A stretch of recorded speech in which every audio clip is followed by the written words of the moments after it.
We've been waiting for it all year, my man. I mean, there's no everybody. I mean, look at my notes. I mean, what else can you say? Right, there's not much else. There's a ton to talk about, but not much else we want to talk about because Edinburg North, Sharyland, parenthetically Bird Bowl, and McHi and Memorial. Right. I mean, incredible. What else can you ask for this weekend? For every game he sat through that was 48-0 in the third quarter, or when it rained, or remember when it was real cold. So this is the perfect time for all the paybacks. This is going to be a wonderful week. It all pays back. It does. And what can you ask for? Let's just get into it, man. Edinburg North, Sharyland. Seems to be what we need to lead to. I mean. Oh yeah, and so from what I'm hearing, I've talked to a lot of people about the game, and there's a certain feeling that Sharyland's about a 2 or 3 point favorite. Let's just say that they are. Let's establish that, like William F. Buckley used to say, resolved that they are 3 point favorites. Why would you say? Or not? Maybe they've fielded more points. Let's say they score more. 367 to 287. They score more. But North allows less. Way less. But not that much less. The Sharyland defense is underrated. Yeah. It doesn't get a lot of credit. They really are. They really are. And what else could you put on there? Oh, you had a transfer from one defense to another. Who does that give more incentive to? The kids' team where you win, or the guys who are like, oh yeah, I mean, and it's not that if there was any animosity, he left. But I know exactly, and there's storylines all over the game, and that's what you would look for in a game. And I don't know, man, it just writes itself. 466 yards. Yeah, it's what Sharyland averages. They get a ton of yards and a ton of points. North gives up next to nothing. Here's the thing: North is playing at home, because that's in their favor. The only reason I would say that Sharyland might be favored is that they're the defending champs. I got you. I mean, in other words, and of course, then I was on the other hand, Pete. This is great. I was thinking about this the other day. In fact, yesterday. They say, well, that this team has won 6 out of the last 9 against this team. Yeah. That only is a statistical, historical thing that the fans and the media like to talk about, but it ain't got nothing to do with this year's team. I never liked that stat. Yeah. I really don't. Because after a point in time, people weren't even born when they played last. So, I mean, so you beat them 10 years ago. Yeah, what do you do? You know what I mean? Like, does that really matter? It doesn't matter to this year. Much. The only time it does matter if it's a team like PI against Progresso, let's say, for example, because Progresso knows every year that they've never gotten close, and so history then is a weight. Sure, but for McHi and Memorial and McHi and High, okay, it's Memorial, it's won 6 out of 9. I'm going to tell you, I'm one of those guys that looked it up because someone told me that. But that doesn't mean that this year they're going to win or lose. In other words, there's negligible effect, I think. Yeah, but let's go back to Edinburg North for a minute. You know me, I always get the tangent. It's Thursday night, everybody's fired up, Halloween, what else can you ask for? I just see, I wouldn't be surprised if I saw a low score again. Well, and that's what happens sometimes. If you have, North has not a slouch of an offense. It's 34 points. So sometimes what happens is teams don't score in the big games like that. They just pound each other, and one score will determine the game. Sharyland would like to make it attract me because they have talented kids who can run and go crazy. North is a little bit more of a seafaring team. They don't go through the air as much. So I don't know. I mean, I'm thinking 28 points might win that game. Yeah, and that's relatively low fair, for Sharyland. No, it's fair, and that's a lot of points that. Well, we get to see North doesn't give up. This is true. Well, we get to see whether the North defense has been touted all year as probably the best in the Valley. North, South, I would say Sharyland, Harlan, and a few more. But this is their chance to really stop a team that the last 3 or 4 years has been unstoppable for the most part. Now, this is not Trace Baudet at quarterback for Sharyland. It is not either the defense that they had last year as well. They graduated 9 guys. So Sharyland would be the favorite because of the defending champ, and they performed wonderfully. Maybe Edinburg North can beat them and if they did, it would be because they're more physical and they're tougher and they're just going to keep wearing and pounding on them. Now, here's the thing. You can't wear and pound on a team you can't catch. Exactly. It's going to be the best game of the year, and it's just going to be, I want to get there like 2 days before, which of course would be today, so I can't do that. So, I can't wait. We've been talking about it all year now. In August, remember, we're like, okay, this game is amazing. And, I mean, that's what it's going to boil down to. And then, it just got better and better throughout the season, and they never lost.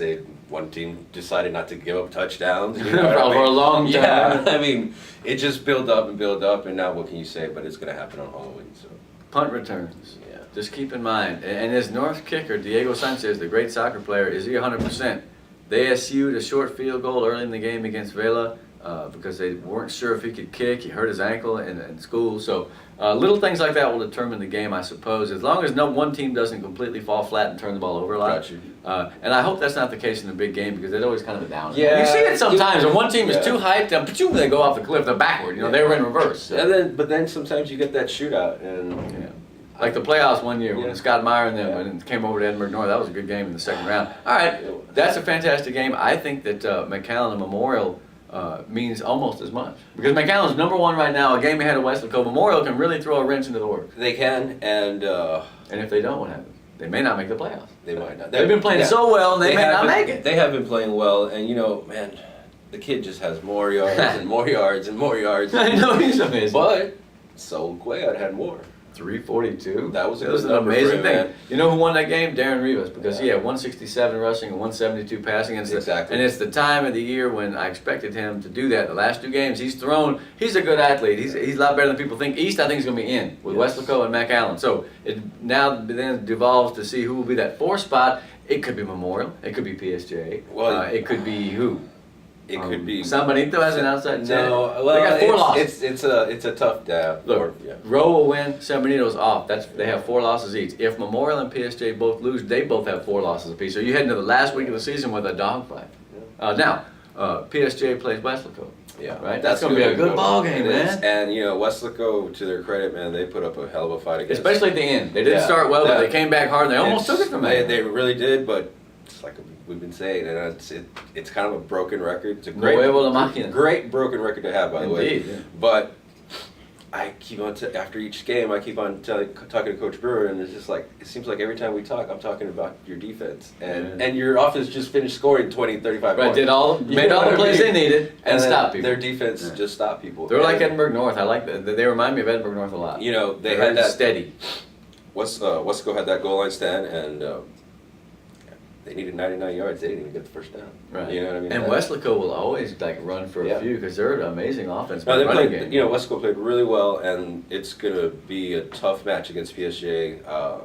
Hopefully they're not hungover. The Bears really need it. Yeah, the Bears really need it. Well, they played a couple. They played East and then they played McAllen. So, the teams get fatigued at certain times. Of course, you get that second win when you get out there, but sometimes, if you get too high for a game and get too high for another game, it's hard to keep coming in every week on Monday. This is the game of our lives, giving the Gipper speech 8 times in a row. So, so a team, what we're saying then, Pete, is a team with endurance, a team with character that can stay steady pretty much does it, and I think that defines McAllen, man. They're just such a steady machine. Yeah, it really does, and they're completely balanced, and which makes them really good. What did we say in August? Remember when we started this? We said the teams that only team that in the district that returns a really proven quarterback is McAllen. Therefore, they cannot be considered out of the race, and it's proven to be perfectly true. Exactly right. I mean, who would have thought 8-0? But nobody. They lost all those studs on defense. They had 3 or 4 really good kids. A big receiver. They had Philip Cantu. They had Roman. They had all these guys. Bananas, 46. You know what? All the new guys that have stepped in have performed admirably, and they haven't scored less than 20 points a game. Marcus Graham, 20 points in a game. He plays lights out. Yeah. Every game. He's really exciting to watch. You know what I mean? He'll find one. He'll get a tackle, open field tackle.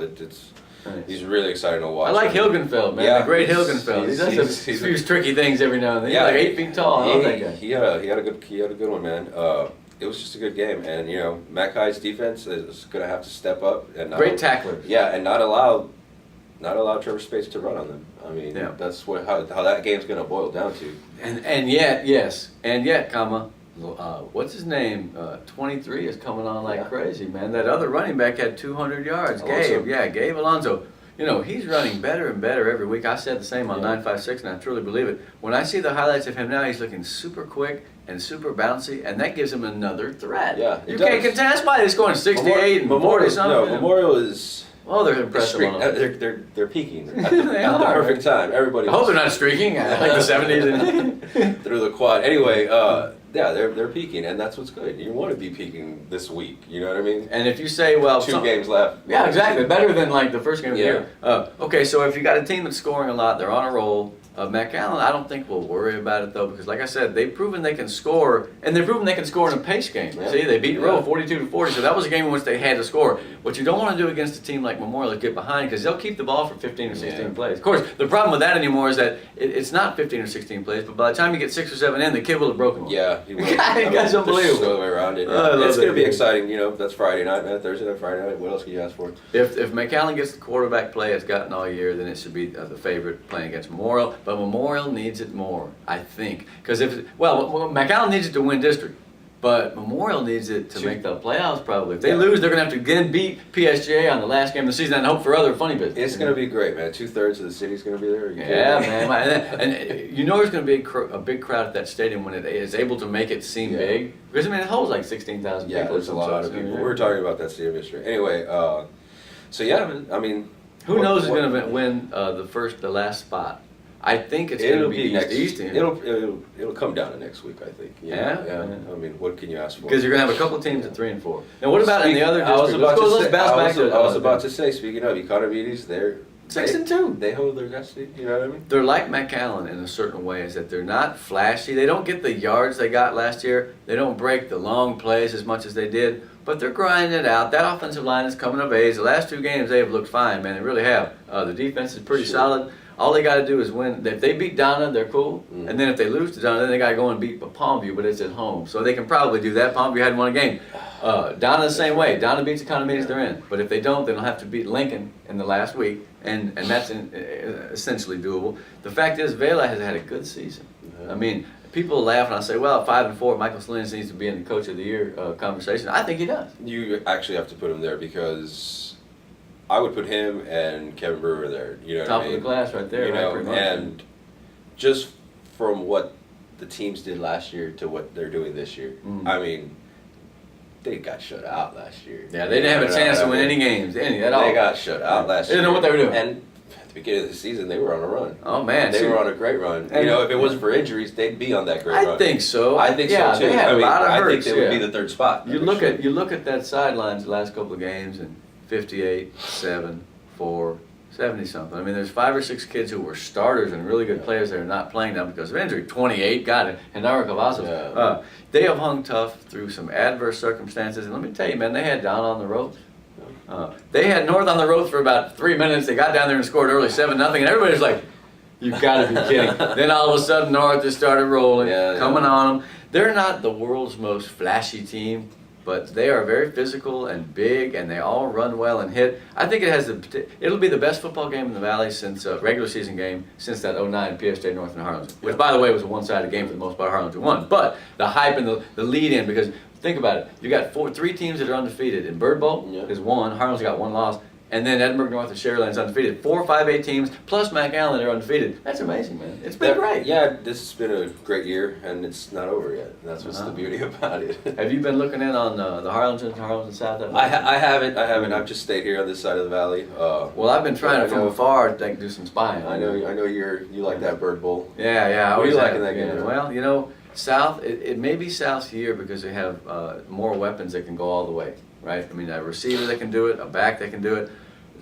It's going to boil down to, are they tough enough to get in Harlingen's face and take it, right? Because Harlingen's the type of team that they don't brook very much disagreement. You know what I mean? Yeah. It starts with their coach and staff and goes down to the kids. They're just kind of, you know. And so South has always been a more workmanlike, technically sound team. You know, fired up, but they've never had this kind of ballsy guy that was able to, you know. Sure. I don't know how you would say the word, just be kind of a tough guy, you know. But they have them this year. I really feel that they do. I think it could be the best Bird Bowl ever, going back to 1993 or something. That seems to be the media hype around the Valley. Yeah. I mean, what else can you ask for? I mean, you got 3 of the best games of the year, and why shouldn't it be in late October? October and November 1st, actually. It's a Friday. Yeah, right? there you go. So, playoff-wise, we're probably gonna hold off on talking too much about that. I would hold off till next week once everything's thrown in. Who's going to play who? I can tell you my prediction would be Sharyland, United South, and North will get Eagle Passes, I think, or Del Rio. Whoever wins Friday between them is going to be that other team. So, hey, Laredo's not that great this year. I would like to see a clean sweep.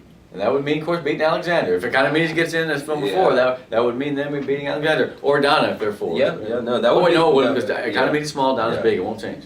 That would be nice, you know what I mean? Yeah. That's who the Jags are going to get, because they'll be small school with North. The big school will be the other 2 teams. So, you know, and that's pretty much written in stone. I mean, it's just enrollment. You know? Yeah. So I'm busy each night. I'm like picking a district and looking to see who's doing good upstate and this and that. Hey, maybe we thought... It's boiling down, man. Right? We thought maybe there was a chance this year that we'd have a down year. Yeah. But I don't think so, man. I mean, it's been very exciting. And if we get a couple of teams to go deep in the playoffs again, then it's not a down year at all. In fact, I don't feel that it has been so. I mean, I see 3 rounds, so I'm not going to lie to you. and I can't wait. Yeah. I mean, I don't know what else to say, but I can't wait. As long as they don't play in the Alamo Dome. Go watch a good football game, man. Yeah, definitely see if you can win a flip and play in Cal Allen or someplace outdoors like Kingsville. Yeah, We've always had good luck at Buck Stadium. I'm telling you, that is a magic place. Same cabinets even. I mean, who cares? You know, but I mean, a place where there's not that enclosed dome where you feel like you're in a zombie pit. You know, the dome is no good. Shout out Fremont. Fremont. No, they don't play no football there no more. We can use their field. Of course, we have to cut the grass before we play. You know what I'm saying? Hey, volleyball playoffs begin next Monday. There you go. Yeah. Sharyland won the district. Yeah. And North will finish second, along with EHS. Yeah. Now, in the paper today, because I'm an idiot, I didn't consider that possibility. But do you have a playoff? Here's your question for the day: If you played a long season, you both got 3 losses. Do you play a playoff for the seeding, or do you flip? Play. Yeah, you would always say play, right? Why? I mean, I'm not disagreeing with No, you. yeah, I would play Because you want to go head to head. Yeah. Because it's the team across town. You don't want them to. Not only that, I mean, you want to know who's better.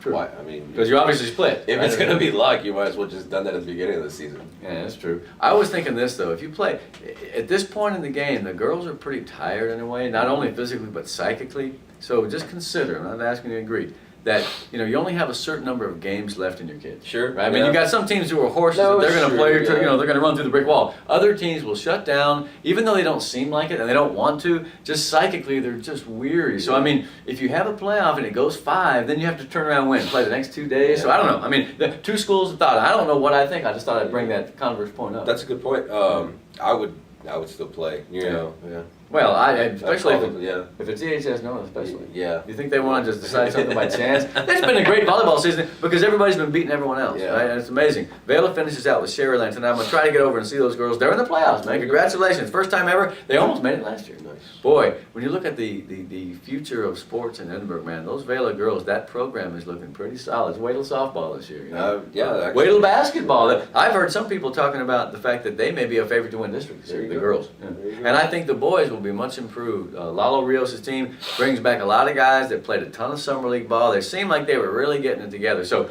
what we'll do is, as we transition into the playoffs of football, we'll start talking a little bit more about basketball. Yeah, we'll talk about basketball. Yeah, Okay. we'll get on the court. Yeah, Coach.